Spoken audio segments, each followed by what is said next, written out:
melewati lorong, melewati kamar-kamar. Aku dibawa ke ruangan operasi. Itu ruangan yang besar, tapi yang paling depan sebelum masuk ke ruangan operasi ada ruangan paling depan, yaitu untuk berganti pakaian dan dibantu oleh perawat. Saat itu perasaanku campur aduk, tidak takut tapi sedikit ya campur aduk lah. Suami, adik, orang tua ada di depan. Setelah bergantian pakaian, terus aku dibawa masuk ke ruangan operasi. Di sana sudah ada dokter, ada perawat, dan yang sudah pernah masuk ke ruangan operasi pasti tahu dinginnya seperti apa. Dipindahlah aku ke tempat tidur buat operasi itu ya kan. Setelah pindah, lalu ada seorang perawat yang aku disuruh duduk, terus disuntik bagian belakang. Setelah itu berbaring, ditutup setengah badan. Jadi aku nggak bisa melihat apa yang terjadi di depan, tapi aku bisa mendengar apa yang sedang mereka lakukan. Nggak lama, langsung nggak terasa apa-apa gitu.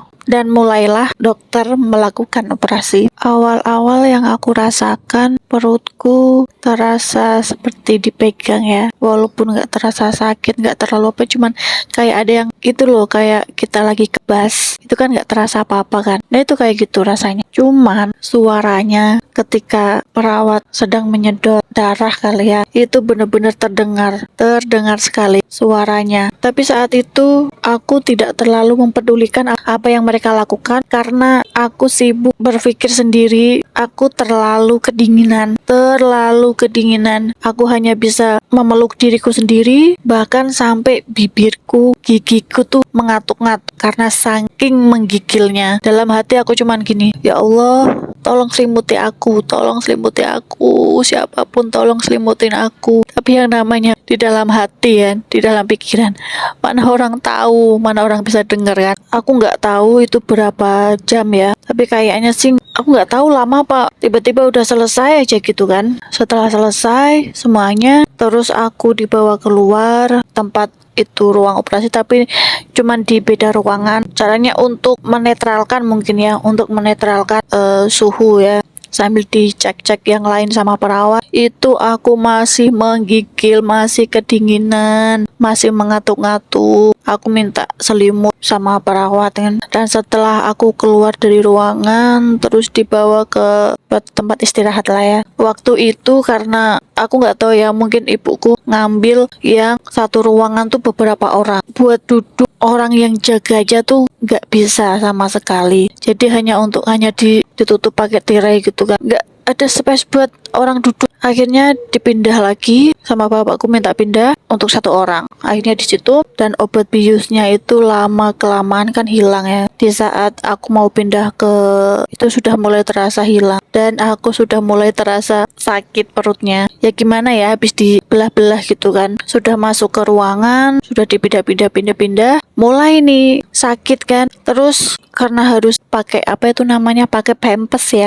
Masuklah tuh perawat, mungkin kayaknya dia ini masih magang kayaknya, atau masih baru ya, nggak tahu kenapa itu si perawatnya kan, itu pampers kan pakai kereketan itu kan lah. Pas mau dikereketkan ke yang bagian perut, mosok dipencet, ya aku teriak tuh, sakit kan. Habis itu perawatnya minta maaf, tapi dia nggak berani masuk ke ruangan lagi, kayak dia nggak enak ya. Habis itu mulailah aku merasa sakit, merengek-rengek lah aku ke suami kan, sakit.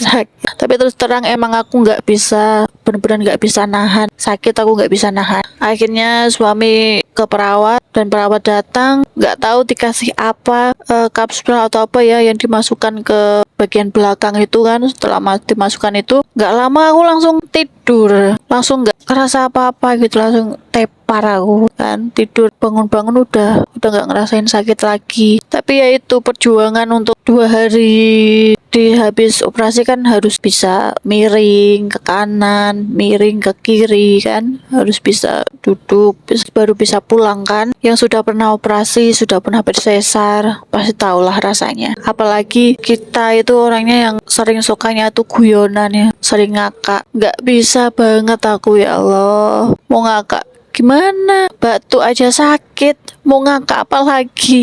Tapi alhamdulillah aman sih. Seperti hasil jahitan operasi juga aman, nggak sampai kenapa-napa, semuanya aman. Alhamdulillah. Untuk selanjutnya aku pengen cerita apa yang sudah aku lakukan untuk kayak seperti promil, terus HSG di part selanjutnya ya.